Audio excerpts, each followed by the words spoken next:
Bismillahirrahmanirrahim. Assalamualaikum warahmatullahi wabarakatuh. Innal hamdalillah nahmaduhu wa nasta'inu wa nastaghfiruh wa na'udzu billahi min syururi anfusina wa min sayyiati a'malina. May yahdihillahu fala mudilla lahu wa may yudlil fala hadiyalah. Asyhadu an la ilaha illallah wahdahu la syarikalah wa asyhadu anna Muhammadan abduhu wa rasuluh la nabiyya ba'dah. Allahumma salli wa sallim ala nabina wa rasulina Muhammad sallallahu alaihi wasallam wa ala alihi wa ashabihi wa man tabi'ahu bi ihsan ila yaumiddin, amma ba'du. Bapak Ibu jamaah rahimakumullah, alhamdulillah kita akan melanjutkan lagi surah Al-Balad insyaallah. Mudah-mudahan ini menjadi pertemuan terakhir, tinggal beberapa ayat lagi sehingga nanti kita melanjut pada pembahasan ayat pada surah berikutnya. Dalam surah Al-Balad sebagaimana kita ketahui terkait dengan amalan yang berat lagi menanjak. Kalau kita lihat di sini A'udzubillahi minasyaitonirrajim. Wa ma adraka mal aqabah. Tahukah kamu apakah jalan yang mendaki lagi sukar itu? Nah, dari sini kemudian ayat berikutnya menjelaskan sesuatu yang kemudian mendaki lagi sukar itu adalah fakku raqabah, membebaskan atau melepaskan perbudakan. Au id'amun fi yaumin dzi masghabah, atau memberi makan pada hari terjadinya kelaparan. Kemudian yatiman dza maqrabah, kepada anak yatim yang memiliki hubungan kekerabatan. Au miskinan dza matrabah, atau orang miskin yang sangat membutuhkan. Maka penjelasan kita bahwa bagaimana kemudian mengajarkan kita untuk melepaskan perbudakan yang sudah kita bahas pada pertemuan sebelumnya, dan kemudian berbagi makanan kepada orang-orang yang memerlukan. Sebagaimana kemudian kita Bapak Ibu berdonasi untuk saudara muslim yang ada di Gaza, Palestina, atau kemudian yang di Suriah, itu juga bagian dari ini. Di sini menjadi survive, alhamdulillah kita berkecukupan, tapi kemudian di sana mengalami masa kelaparan karena juga susah untuk mendapatkan sumber makanan. Tapi kemudian ketika kita mau melihat bahwa sekitar kita ketika ada anak yatim, the makrabah, apalagi anak yatim itu masih ada hubungan kekerabatan dengan kita, itu juga menjadi prioritas untuk diperhatikan. Sana dapat, sini juga terperhatikan. Al miskinan the makrabah, atau orang miskin yang sangat membutuhkan. Miskin sendiri adalah orang yang memerlukan bantuan, apalagi kemudian dia dalam kondisi yang sangat membutuhkan. Sehingga kalau kita lihat di sini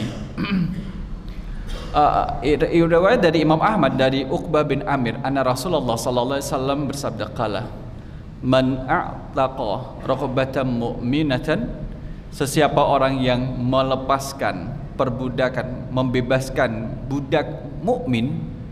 Jadi dulu kan ada yang kemudian orang beriman kepada Allah tapi kemudian statusnya sebagai budak, dan dia akan tetap sebagai budak kalau tidak dibebaskan. Fahiya fikakuhu minan nar, orang yang membebaskan budak mukmin, maka yang dibebaskan itu menjadi penghalangnya dari api neraka. Sebagaimana telah kita sampaikan berapa nominal Abu Bakar As-Siddiq membebaskan Bilal bin Rabah dalam kurs yang kemudian kita lihat sekarang ini, tentunya kurang lebih segitu mahalnya. Kemudian jamaah rahimakumullah bahwa riwayat dari Imam Ahmad dari Barra bin Azib qala ja'a a'rabiyun, ada orang Arab, ya, seorang orang Arab datang kepada siapa? Ila Rasulillah sallallahu alaihi wasallam, kepada Rasul sallallahu alaihi wasallam datang. Faqala ya Rasulullah, maka dia bertanya kepada Rasul, ya Rasulullah, wahai Rasul, wahai utusan Allah, alimni amalan, alimni itu memberi makna perintah. Jadi perintah di sini dalam rangka untuk mendapatkan ilmu. Alimni, Rasul, ajarkan kepadaku amalan, satu amalan. Satu amalan. Dia mengatakan amalan karena tidak tahu amalan yang apa. Yudkhiluni al-jannah, yang bisa memasukkan aku ke surga. Jamaah rahimakumullah, kalau kita lihat dari pertanyaannya, orang datang dari jauh-jauh menemui Rasul SAW di Madinah untuk menanyakan, Rasul, ajarkan kepadaku amalan yang apabila aku melakukannya itu bisa menjadi sebab masuk surga. Jadi pertanyaan demikian Bapak Ibu. Jadi kalau misalkan orang-orang Arab masa-masa awal perkembangan Islam dulu memang datang dari pedalaman kepada Madinah, datang dari pedalaman kampung ke Madinah untuk bertemu dengan Rasul. Jadi mereka berupaya untuk menemui Rasul Sallallahu Alaihi Wasallam.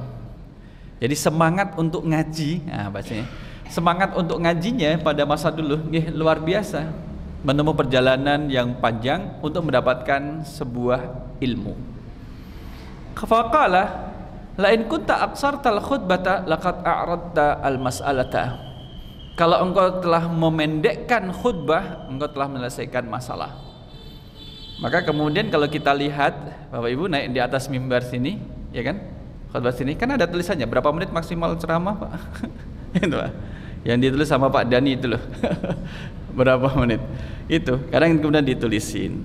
Bagusnya adalah di mimbar ada batas waktunya maksimal 15 menit. Kemudian di depan ada jam dindingnya. Lah, kami pernah lihat dibatasi waktunya. Lah, kalau misalkan yang khotib itu kemudian dia tidak pakai jam tangan, HP-nya tertinggal, nggak ada jam yang berada di kanan kirinya. Dibatasi kemudian maksimal 15 menit. Gimana cara mengetahuinya? Apakah kemudian ketika khutbah Jumat tanya sama jamaah sudah berapa menit saya khutbah? Nih. Lain kunta aksartal khutbata laqad a'radtal mas'alata. Kalau engkau kemudian memendekkan khutbah, maka menyelesaikan masalah. A'taqan nasamata wa fukka raqabata. Sama seperti kemudian membebaskan perbudakan.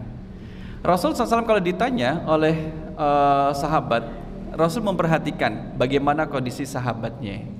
Kalau misalkan Rasul ditanya oleh orang lain, maka boleh jadi kemudian jawabnya akan berbeda. Lihat kemampuan dari si penanya. Kalau di sini ada kaitannya fakku raqabata, membebaskan perbudakan, boleh jadi sahabat yang datang ini adalah orang yang berkecukupan, memiliki harta, atau yang kedua dia memiliki budak yang bisa dibebaskan, gitu. Sama seperti Rasul SAW ketika didatangi seseorang sahabat, Rasul, saya sudah sholat, saya kemudian sudah puasa, kemudian saya sudah zakat, Rasul. Apakah saya itu kemudian bisa masuk surga? Rasul menjawab bisa, gitu bisa. Karena yang bertanya adalah sahabat yang baru masuk Islam dan bersemangat dalam berislam. Dia baru bisa sholat, kemudian puasa, kemudian juga zakat. Baru semangat itu. Dia belum berjihad. Belum berjihad. Maka Rasul ketika tanya, Rasul bisa nggak saya masuk surga? Bisa.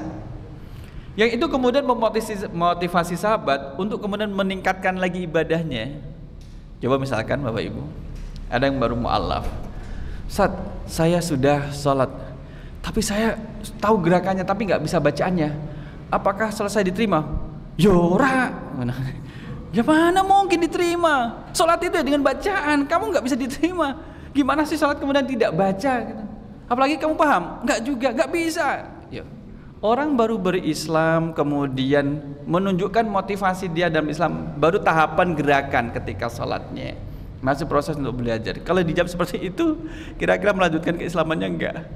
Akan tanya pada saat yang lainnya gitu. Sehingga kemudian memberikan kabar yang baik. Bisa diterima, tapi kemudian yuk ditambah lagi semangat belajarnya sambil dengan menghafal bacaan-bacaan sholatnya, ya. Gitu semangat. Tapi saya nggak bisa, Ustaz. Boleh datang ke Al-Aman. Nanti diajarin sama Pak Dani bagaimana kemudian baca salat sebagainya. Itu. Jadi memberikan tahapan-tahapan yang sesuai dengan kondisi si penanya. Sebagaimana Rasul SAW ketika ditanya seorang sahabat, Rasul, saya mau ikut berjihad berperang Rasul. Apakah engkau masih punya orang tua? Masih Rasul. Tanya, minta izin kepada orang tuamu. Minta izin, padahal di situ ada Rasul. Tapi minta izin kepada orang tuamu. Kata orang tuanya, tidak dulu. Maka Rasul tidak menyalahkan, Rasul, orang tua saya tidak mengizinkan. Ya udah, taatlah. Jihadmu adalah taat terhadap orang tuamu. Nah gitu. Karena Rasul juga tahu posisi anak ini di depan orang tuanya sangat diharapkan menjadi seperti kayak punggung keluarga. Di depan ibunya dia sangat diharapkan untuk bisa menghormat menjadi punggung keluarga, tulang punggungnya keluarga. Kalau misalkan qadarullah dia ikut berperang, berjihad, kemudian qadarullah gugur syahid, nanti bagaimana kondisi orang tuanya, ibunya itu? Siapa yang nanti akan merawat ibunya? Sedangkan anak ini satu-satunya, ibunya tidak ada saudara di tempat tersebut. Maka Rasul meminta kepada sahabat itu berbakti pada ibunya. Dan terus yang lain-lain itu. Jamaah rahimakumullah. Faqala ya Rasulullah au laisata biwahidah. Rasul, bukankah a'taqan nasamata dan fukka raqabata, dua kata ini bermakna satu, sama-sama artinya membebaskan budak? Faqala la, tidak, maknanya lain. In ataqan nismata an tanfarida bi'itqiha. Kalau kamu lafal yang pertama a'taqan nasamata artinya adalah hanya sekedar membebaskannya. Wa fukka raqabah, tapi yang kedua fukka raqabah adalah tu'inu fi itqiha, kamu membantu melepaskannya. Jadi makna ini adalah bisa menjadi membantu melepaskan perbudakan atau melepaskan budak itu sendiri. Kalau melepaskan budak itu sendiri, ada uang, majikan, budakmu berapa harganya? Harganya 2000 dirham. Dah, nih tak kasih 2000 dirham. Budakmu menjadi milikku. Budaknya sudah jadi milik pembeli, sekarang Anda merdeka. Tidak menjadi budak lagi. Silakan Anda merdeka, bebas. Anda mau kemana silakan, dibebaskan. Kalau misalkan membantu membebaskan budak adalah kemudian mengambil, yuk siapa orang yang mau berkongsi membantu untuk membebaskan budak ini, ada uang berapa membantu, siapa yang bisa membebaskan, dia menjadi perantara dalam pembebasan perbudakan. Nah jamaah rahimakumullah, ini makna membebaskan perbudakan adalah dalam makna sebenarnya. Ada kemudian makna lain, kita itu jangan mau diperbudak. Dengan apa? Diperbudak oleh siapa? Oleh hawa nafsu. Nah kali ini maknanya lain, diperbudak dengan hawa nafsu. Makanya kita ini dikendalikan oleh hawa nafsu, menuruti keinginan hawa nafsunya, tentunya dalam hal yang buruk, diperbudak sama setan gepeng. Oh, istilahnya setan gepeng. Kenapa itu setan gepeng, Pak? HP gitu. Jenengan betul setan gepeng napa boten?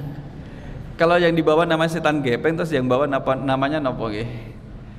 Nah, itu adalah diperbudak oleh hawa nafsu, maksudnya adalah mau aja melakukan keinginan buruk yang dihembuskan oleh hawa nafsu yang ada di dalam dirinya. Jamaah rahimakumullah, dilanjutkan dengan hadis berikutnya adalah akhraja Ahmad wa Tirmidzi wa Nasa'i. Diriwayatkan oleh Imam Ahmad, Imam At-Tirmidzi dan Nasa'i an Salman bin Amir, dari Salman bin Amir. Qala sami'tu Rasulullah sallallahu alaihi wasallam. Sami'tu, saya mendengar Rasulullah sallallahu alaihi wasallam, saya mendengar dari Rasul. Berarti hadis ini kan kuat, mendengar langsung dari Rasul sallallahu alaihi wasallam. Bukan dikabari oleh orang lain bahwa Rasul pernah bersabda demikian, bukan, melainkan mendengar langsung dari Rasulullah sallallahu alaihi wasallam. Yaqulu as-sadaqatu 'alal miskini sadaqatun. Sedekahnya kita kepada orang miskin, artinya adalah miskin yang tidak ada hubungan kekerabatan, itu bernilai satu sedekah. Ya kita bantu dia sedekah. Wa 'ala dirrahimi isnatani. Kalau yang miskin itu adalah sanak kerabat kita, maka mendapat dua hal. Satu, sedekah, berarti kita telah melakukan sedekah. Yang kedua adalah silatun, yaitu mempererat hubungan. Maka kalau misalkan begini, Ustaz, lebih baik saya bersedekah terhadap sanak kerabat atau kepada orang yang lain di sana. Kalau ingin dapat dua pahala, kepada sanak kerabat. Jika sanak kerabat sudah dibantu dan masih ada harta yang lebih, maka kemudian yang jauh pun bisa diperhatikan. Demikian juga mengini Bapak Ibu, untuk mengurangi dan juga menghindari dari kedengkian sesama keluarga besar. Misalkan dalam keluarga besar itu besarnya berapa toh Pak? Berapa Pak? Keluarga besar. Give. Jadi keluarga besar yang kemudian jumlah anaknya itu banyak. Kalau dalam keluarga besar ada yang kaya, ada yang kemudian sedang, ada yang miskin. Yang kaya ini kemudian dengan sifat kekayaannya tidak peduli sama yang miskin. Kira-kira muncul rasa iri nggak dari yang si miskin terhadap yang kaya? Ada, muncul gitu, muncul rasa iri, dengki, Bahkan mungkin yang keluar adalah tidak menutup kemungkinan kata-kata yang buruk atau bahkan doa yang buruk. Gaya laki sugih jumawa. Engko nek wis ngerti nek misalkan nanti baru hilang hartanya atau kena musibah rasa dhewe. Malah seperti itu. Nggih tah. Jadi ketika kaya kemudian tidak peduli dengan kerabat yang miskin, malah menjadi rasa iri dari yang miskin terhadap yang kaya itu. Maka diperhatikan terlebih dahulu. Sama seperti kita ke dalam keluarga besar kita, kalau misalkan ada yang memerlukan bantuan, bantu. Enaknya nih Bapak Ibu, enaknya kalau terhadap saudara kita minjami atau kita bantu. Kalau saudara kita perlu bantuan, perlu uang misalkan, sebaiknya dipinjami untuk dikembalikan atau dibantu sedekah. Kalau sedekah kan tidak dikembalikan, dipinjami atau disedekahi. Lihat kondisi. Kalau saudara itu kemudian dipinjami, kinten-kinten kira-kira balik napa mboten? Dan dengan pada masa menapa jadi korban apa jadi pelaku. Ada yang kemudian saya sedekahi, mbok saya dipinjamin sekian, kalau pinjam segitu tidak ada. Bagaimana kemudian kalau saya kasih sedekah saja, ini tak kasih sedekah, nggak usah dikembalikan. Karena kalau sudah dikasih sedekah, itu kemudian ya sudah, maka dimanfaatkan. Tetapi kemudian kalau dipinjami, saya tak pinjam 5 juta dulu ya untuk bayar rias anak saya yang mau nikahan gitu ya. Kapan baliknya? Ya 1 bulan nanti setelah selesai mantu tak kembalikan. Selesai mantunya tanggal 11 Agustus besok. Dari akhir bulan ya ditagih, Bu, sudah ada 5 juta untuk dikembalikan. Nganu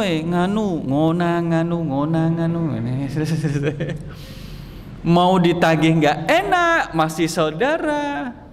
Kalau nggak tagih juga nanti akan lupa, nggak dibayar, sedangkan juga sedang perlu. Serba salah, kadang serba salah. Maka kadang kita sarankan kalau mau pinjaman sebesar itu, nih boleh kemudian ya saya tidak menyarankan untuk cari pinjaman, misalkan ke bank syariah atau kemudian ke BMT, monggo. Biasanya kalau pinjam kepada pihak luar, semangat mengembalikannya itu ada, Bapak Ibu. Tapi kalau pinjamnya pada saudara sendiri, pripun, Pak? Nah, ya, alah, kalau baru dewe, mosok ditagih sih kan baru 1 bulan. Loh, janjinya kemarin itu kan akhir bulan. Sekarang ini kemudian ditagih, kok kemudian malah melipir dan sebagainya. Maka di sini disarankan sedekah terhadap keluarga yang memerlukan, kerabat yang memerlukan, itu dapat 2 hal. 1 bernilai sedekah, yang kedua adalah silah. Silah adalah hubungan silaturahim itu. Jamaah rahimakumullah, kita masuk pada yang ayat yang ke-17 di sini. Tsumma, kemudian, kana adalah orang minalladzina amanu, dia juga termasuk orang-orang yang beriman.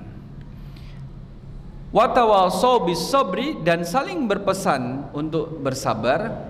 Wa tawassaw bil marhamah, dan serta saling berpesan untuk berkasih sayang. Jadi orang yang memiliki perilaku di atas, fakku raqabah, membebaskan perbudakan, kemudian memberi makan pada hari terjadi kelaparan pada anak yatim atau orang miskin, itu adalah sebagai bukti ke orang-orang yang beriman. Dan kemudian kana minalladzina amanu, orang yang beriman itu Bapak Ibu jemaah rahimakumullah, dalam satu hadis, la yu'minu ahadukum hatta yuhibba li akhihi kama yuhibbu li nafsihi. Tidak sempurna keimanan seseorang sebagaimana dia cinta terhadap orang lain seperti cintanya terhadap dirinya sendiri. Maknanya adalah ada rasa ikatan keimanan. Boleh jadi tidak saling mengenal 2 orang mukmin ini, tapi dia disatukan dengan ikatan keimanan, sama-sama beriman kepada Allah. Ini yang kadang membuat orang menjadi nyaman sekalipun dia jauh dari rumah, tapi bertemu dengan orang mukmin di luar negeri sana. Di luar negeri misalkan, nggak kenal, tapi kemudian saling mengucapkan salam, assalamualaikum, waalaikumsalam, kaifalak, bikhair. Kemudian saling bertegur sapa, ternyata sama-sama mukmin. Kemudian saling berbagi pengetahuan, berbagi makanan, berbagi persaudaraan gitu, untuk saling menguatkan. Karena di luar negeri tidak seperti dalam negeri yang menjadi mayoritas. Maka di sini dikatakan bahwa saling berpesan, watawasau. Kita jamaah rahimakumullah, tafa'ala yatafa'alu tafa'ulan, tawasau, saling memberi makna saling. Kadang kita berpesan pada orang lain, kadang kita menerima pesan dari orang lain. Satu sisi kita sebagai pelaku, sisi yang lain kita menjadi objek. Dari saling berpesan dalam kesabaran dan juga berpesan dalam berkasih sayang. Kita lihat di sini bahwa qama bil af'alil khairiyyati sabiqati ba'da an amana billahi wa rasulihi wa kutubihi wal yaumil akhir. Jadi sebagai bentuk keimanan kepada Allah, terhadap Rasulnya, kitab-kitabnya dan hari akhir, maka orang akan berbagi dengan orang lain di saat orang lain sedang memerlukan bantuan dari saudaranya atau dari dirinya itu sebagai bukti. Nah, kalau kita lihat alladzina amanu wa amilus shalihat, dalam Al-Quran sering dikaitkan antara atau beriringan keimanan itu dengan amal soleh. Amanu wa amilus shalihat wa alimu wa amilu as-salihat. Ada 50 kali, kurang lebih, tinggal nanti kita sortir. Wa basyiril ladzina amanu wa amilus shalihat, beriman dikaitkan dengan amal soleh. Walladzina amanu wa amilus shalihat innal ladzina amanu wa amilus shalihat wa ammal ladzina amanu wa amilus shalihat walladzina amanu wa amilus shalihat, terus gitu Pak, sampai 60 nih, 50, angka 50 nih di bawah sampai 50 nih, illal ladzina amanu wa amilus shalihat. Maknanya adalah keimanan itu dikaitkan dengan amal soleh. Sesiapapun kita yang kemudian telah beriman, maksudnya telah menyatakan keimanan kepada Allah, harus dibuktikan dengan amal soleh. Maka iman dengan amal soleh itu menjadi lekat. Kayak gini, mungkin gak orang beriman tidak beramal soleh? Loh, mungkinnya ada, mungkin, tapi kemudian tidak seperti yang diharapkan oleh ayat Al-Quran. Mungkin gak ada orang beramal soleh tapi kemudian tidak beriman? Mungkinnya mungkin, tapi tidak diharapkan oleh ayat Al-Quran. Al-Quran menginginkan orang yang beriman ya beramal soleh. Orang yang beramal soleh, jika ingin diakui oleh Allah kesolehan amalnya itu, ya ayo dikasih pondasi keimanan. Nah, ini betapa pentingnya kemudian mengkaitkan keimanan dengan amal soleh sampai kurang lebih 50 kali tersebut di dalam Al-Quranul Karim, tersebar di banyak surah dan juga ayat. Nah, jamaah rahimakumullah, illal ladzina amanu wa amilus shalihat. Kita di sini. Fa inna hadhil qurbat innama tanfa'u bi syartil iman. Jadi kebaikan-kebaikan yang di atas tadi, membebaskan budak, memberi makan, itu menjadi amalan yang bermanfaat dengan syarat keimanan. Kalau gak iman, ya menjadi ini Pak. Kalau dia tidak beriman, kesalehan yang dilakukan dan kemudian tidak beriman menjadi haba'an mansura. Haba'an mansura. Dalam surah Al-Furqan ayat 23. Wa qadimna ila ma 'amilu min amalin faja'alnahu haba'an mansura. Maka apa yang mereka lakukan, orang-orang yang melakukan kebaikan tapi tidak beriman, faja'alnahu, maka kami, yaitu Allah, jadikan kebaikan-kebaikan yang dia kerjakan itu haba'an mansura, debu-debu yang berterbangan. Karena tidak beriman, dia melakukan baik. Kan bisa kesalahan amal itu berupa memberi donasi, sumbangan. Dia tidak beriman tapi memberi bantuan donasi, maka sampai wafat ketika tidak beriman, kebaikan yang dilakukan semasa hidupnya menjadi debu yang berterbangan, tidak dikira oleh Allah, tidak dianggap dan tidak dihitung sebagai kesalehan oleh Allah SWT. Atau kemudian jadi kasarabim biqi'ati dom'anu ma'a, kasarabin biqi'ati yahsabu dzam'anu ma'a, kasarabin walladzina kafaru, dan orang-orang kafir, a'maluhum, amal-amal perbuatan mereka itu kasarabim, bagikan fata morgana, awang-awang Bapak Ibu, awang-awang. Jenengan pernah memegang awang-awang? Awang itu fata morgana nggih. Dikira biqi'atin, dalam satu dataran Yahsabu dzam'anu ma'a, dikira itu adalah air bagi orang yang kehausan. Kan kalau kita lihat aspal misalkan panas banget, kalau di ring road itu kan bergerak-gerak di atasnya, kayak ada air. Ya Allah, ada air di sana, didatangin, ternyata bukan. Malah di tempat dia semula, loh malah berpindah ke sana, didatangin, tidak. Ini yang kedua. Jadi karena dia tidak beriman, maka perilakunya dibuat oleh Allah seperti fata morgana. Ini di dalam surah An-Nur ayat 39. Atau yang ketiga adalah karomadin ishtaddat bihi fi yaumin asif. Karomadin ishtaddat bihi fi yaumin asif. Di dalam surah Ibrahim ayat yang ke-18, mathalul ladzina kafaru bi rabbihim, perumpamaan bagi orang-orang yang kufur terhadap Tuhan mereka, a'maluhum, amal perbuatan mereka yang tentunya ada yang baik-baik itu, karomadin, seperti abu bekas pembakaran itu, abu ishtaddat bihir rihu, yang ditiup angin dengan kencang, fi yaumin asif, pada musim angin bertiup dengan kencang, dalam surah Ibrahim ayat yang ke-18. Ini kemudian sesuai dengan apa yang disebutkan oleh Dr. Wahab Zuhri dalam jumlah ini. Fakana min jumlatil mu'minin al-amilina salihan al-mutawasina bisabri alal adha. Sama, karena tadi disebutkan bahwa orang yang dapat ujian seperti kelaparan itu kan ujian, Bapak Ibu. Apakah tetap sabar? Sabar dalam menerima ujian dari Allah Subhanahu wa taala. Ada sabar dalam ketaatan, ada sabar menjauhi kemaksiatan, ada sabar menerima ujian. Sabar dalam ketaatan, orang taat itu lu perlu sabar. Oh iya. Misalkan kalau kita lihat saudara kita, lihat saudara kita yang kemudian dapat ujian sakit. Orang yang sakit, Bapak Ibu, itu bebas meninggalkan sholat atau masih wajib sholat 5 waktu? Orang yang sakit, Pak, dia masih hidup, masih wajib sholat 5 waktu atau dia sudah bisa dibebaskan?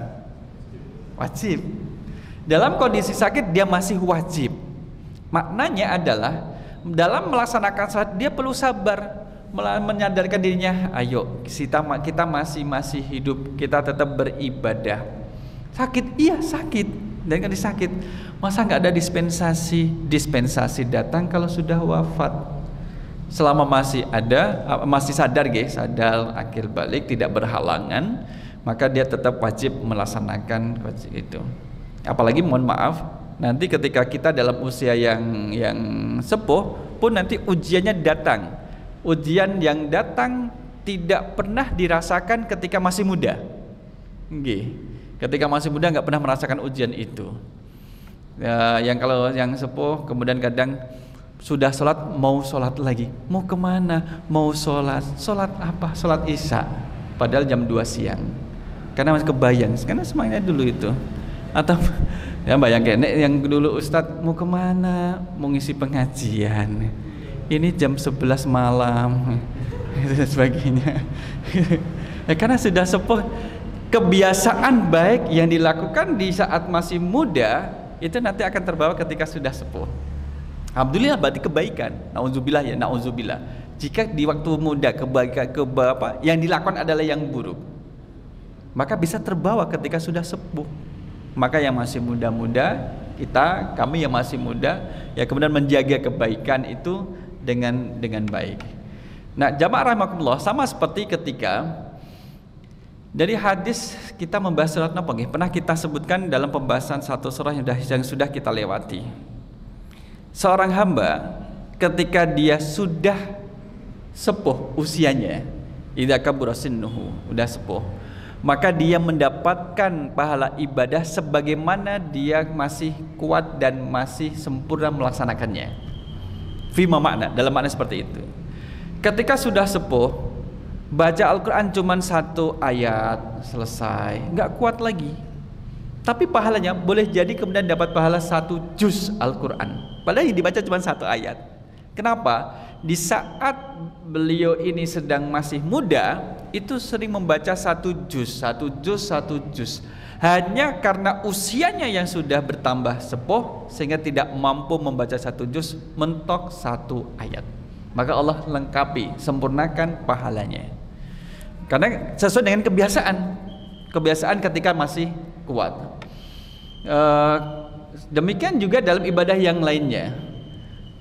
Kita lihat dalam, mungkin akan ketemu hadisnya, sunnah.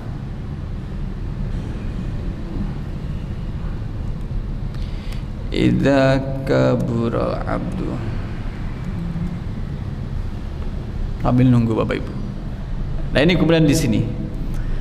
Nah, wa 'ala rahmati bihim, dan juga saling berkasih sayang. Tapi tadi kemudian kita sebutkan sabar dalam melaksanakan ketaatan, termasuk juga sabar dalam menjauhi kemaksiatan. Itu perlu kesabaran. Sabar. Katakan tidak pada korupsi, itu perlu sabar. Nanti ketika saat lagi butuh kemudian disogok. Jadi perlu kesabaran, sabar. Dan kemudian sabar ketika mendapatkan ujian. Bapak Ibu, sabar itu kalau diartikan dengan pelan-pelan pas enggak? Harus cepet-cepet. Mbok sabar kalau jalan itu. Jangan cepet-cepet, mbok pelan-pelan. Bisa sabar diartikan dengan pelan-pelan itu. Sabar. Jadi benar as-sabru al-imsak. Jadi sabar artinya bermakna adalah menahan secara bahasa. Kemudian bisa kita maknai bahwa sabar itu menjaga ketaatan kepada Allah dalam setiap kondisi dan juga keadaan, dalam melaksanakan perintah, menjauhi maksiat, dan juga dalam menerima ujian daripada Allah, tetap dalam kondisi taat. Itu adalah sabar. Kemudian di sini dikatakan bahwa saling berkasih sayang, kama qala Nabi sallallahu alaihi wasallam fil hadits tsabit, sebagaimana sabda Rasul sallallahu alaihi wasallam dalam hadis, ar-rahimuna yarhamuhumur rahman. Orang yang berkasih sayang, menyayangi yang lain, itu akan disayangi oleh Ar-Rahman, zat yang maha penyayang. Jadi kalau kita orang tua berkasih sayang terhadap anaknya, maka orang tua ini akan disayangi oleh Allah. Gitu.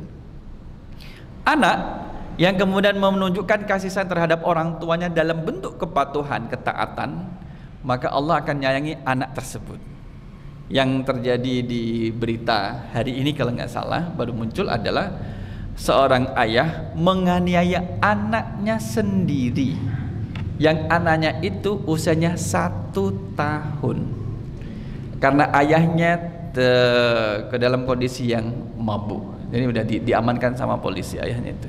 Anak 1 tahun dianiaya, anak sendiri, karena pengaruh dari minuman keras. Jadi memang masih muda, di bawah saya jauh itu. Ya, itu berarti kan tidak menunjukkan kasih sayang. Bagaimana kemudian Allah akan menyayangi orang tua tersebut? Anak yang harus dapat perlindungan dan kasih sayang dari orang tuanya tidak mendapatkannya. Irhamu man fil ardi yarhamkum man fis sama. Maka kasih sayangilah man fil ardi. Man ini berarti menunjukkan makhluk yang berakal, orang yang ada di bumi. Yarhamkum, niscaya akan menyayangi kalian, man fis sama, zat yang ada di langit. Nomor 1 ini ada rawahu Ahmad, Abu Daud, Tirmidzi, dan Hakim dari Ibnu Umar radhiyallahu anhuma. Ini kemudian hadisnya, jamaah rahmakumullah. Dalam hadis yang lain, malayarhamin nas layarhamhullah. Siapa yang kemudian tidak berkasih sayang, tidak menyayangi manusia, tidak disayangi oleh Allah. Nah, kasih sayang ini seperti apa? Jangan kemudian mensalahartikan, "Dek, abang sayang sama adik." Kedulu namanya apa ya? Masa-masa cabai-cabian, sekarang cabainya udah besar nih. Gitu. Pada ayang beb gitu. Apa Gifat lagi? Bukan kasih sayang kemudian orang yang tidak punya ikatan pacaran itu, bukan itu. Yuk kita disuruh sama hadis untuk pacaran dulu. Apa? Untuk mewujudkan, melaksanakan berkasih sayang gitu. Bukan, adalah orang yang memiliki hubungan kekerabatan, hubungan nasab, termasuk juga makna ini adalah jangan menzolimi orang lain. Jangan zolimi orang lain. Kalau misalkan meskipun tidak kenal, bukan berarti boleh ditipu, boleh kemudian dizolimi, tidak boleh. Kalau misalkan dalam jual beli, kalau ketemu sama pelanggannya dikasih harga yang baik, harga yang murah. Tapi kalau pembelinya itu dari luar negeri, boleh dinaikkan harganya. Padahal yang dibeli sama, cuman pembelinya ini orangnya berbeda. Kan itu tidak diperbolehkan yang demikian itu. Maka harus saling menunjukkan kasih sayang. Kalau terhadap saudara sendiri tidak boleh menyakiti, dengan orang yang tidak dikenal pun juga tidak boleh menyakiti gitu. Kalau orang saudaranya itu duduk di kursi tersebut, maka kalau ada orang lain duduk di kursi tersebut, kalau boleh saja gitu. Itu adalah saling berkasih sayang. Tidak ada kemudian upaya untuk menzalimi orang lain. Nah, orang kalau tidak ingin dipukul, ya jangan mukul gitu. Kalau ingin dikasih orang, dihormati oleh orang lain, maka hormatilah orang lain. Kita selaku manusia, Bapak Ibu, dihormati orang lain itu senang atau tidak sih sebenarnya, Pak? Senang nggak kalau kita dihormati sama orang lain? Senang. Misalkan Bapak mau kondangan, sudah disambut sama panitia lewat karpet merah, sebelah sini dihormati, dapat akses yang cepat. Loh, iki mesti motor mau iki saya lihat. Balik ngidul nih, maka kita ini malah balik ngaler ya. Jadi dihormati oleh manusia itu kita senang. Apalagi yang menghormati kita adalah zat yang maha berkasih sayang. Disayangi oleh orang lain itu kita senang. Apalagi disayangi oleh zat yang maha penyayang, makanya lebih senang. Maka hukumnya adalah balik pada kita, Bapak Ibu. Kalau kita lihat dalam surah Al-Isra, misalkan dalam surah Al-Isra ayat yang ke-7, surah ke-17, kemudian ayatnya adalah ayat yang ke-7. Oke, kita mulai dari buka ayat ke-5. In ahsantum ahsantum li anfusikum wa in asatum falaha. Jika berbuat baik, berarti kamu telah berbuat baik untuk dirimu sendiri. Jika kamu berbuat jahat, wa in asatum, kerugian dari kejahatan itu kembali pada dirimu sendiri.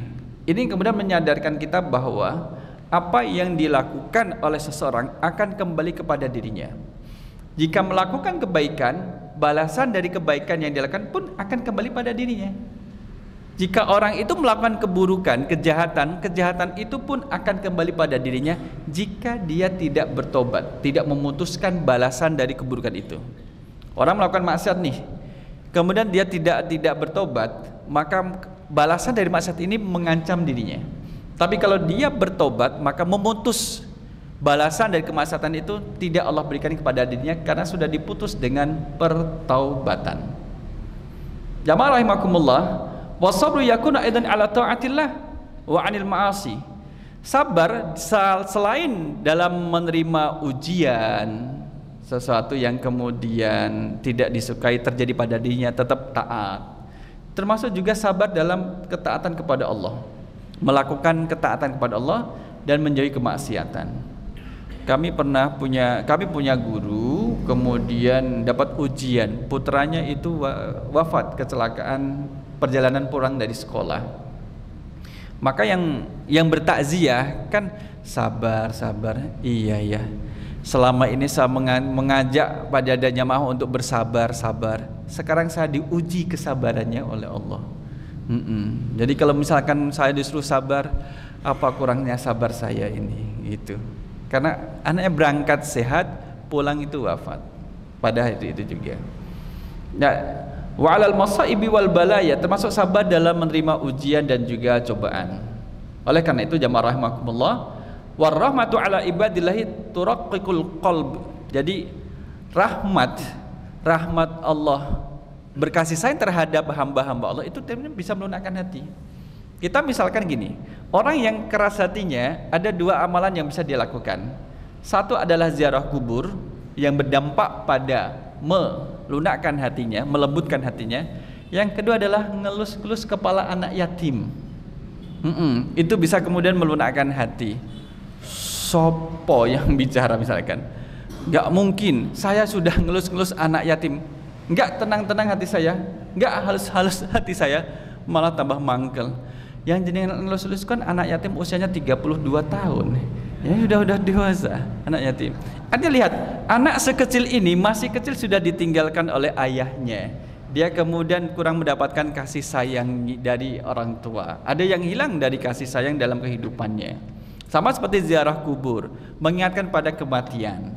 Yang sudah dimakamkan tidak bisa lagi beribadah, tidak bisa kemudian menghadiri pengajian, tidak bisa menghadiri salat berjamaah. Maka kemudian bagaimana dengan yang hidup masih punya kesempatan? Terus itu kemudian menjadikan kita menjadi melembutkan hati yang keras itu. Wa man kana raqiqul qalbi atfu 'alal yatimi wal miskin. Sesiapa yang hatinya lembut, maka dia akan menyayangi, akan lembut juga terhadap anak yatim dan juga orang miskin.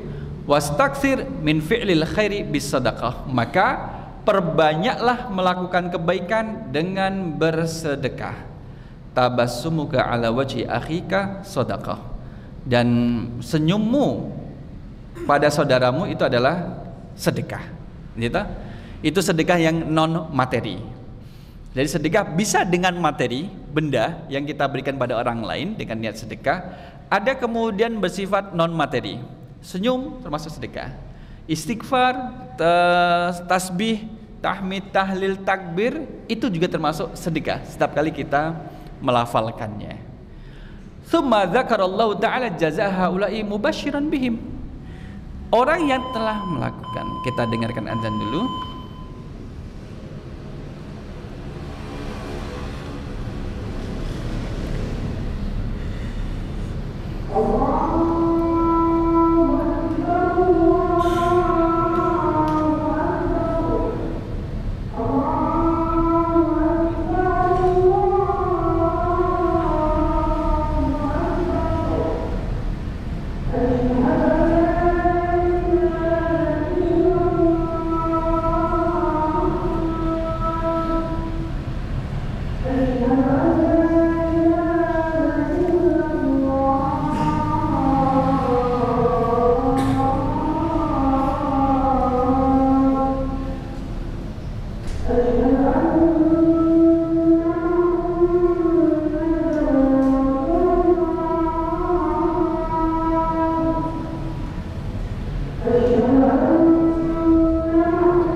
Jamaah rahimakumullah, maka orang yang melakukan kebaikan-kebaikan di atas, amal-amal soleh di atas, setelah dia beriman, maka Allah sebutkan balasannya secara langsung. Ulaika ashabul maimanah. Pada ayat yang ke-18 dari surah Al-Balad ini, surat yang ke-90, maka secara langsung Allah menyebutkan balasannya. Ulaika ashabul maimanah. Mereka itulah golongan kanan. Golongan kanan adalah golongan kanan yang melakukan kebaikan di atas tadi. Walladzina kafaru biayatina hum ashabul masy'amah.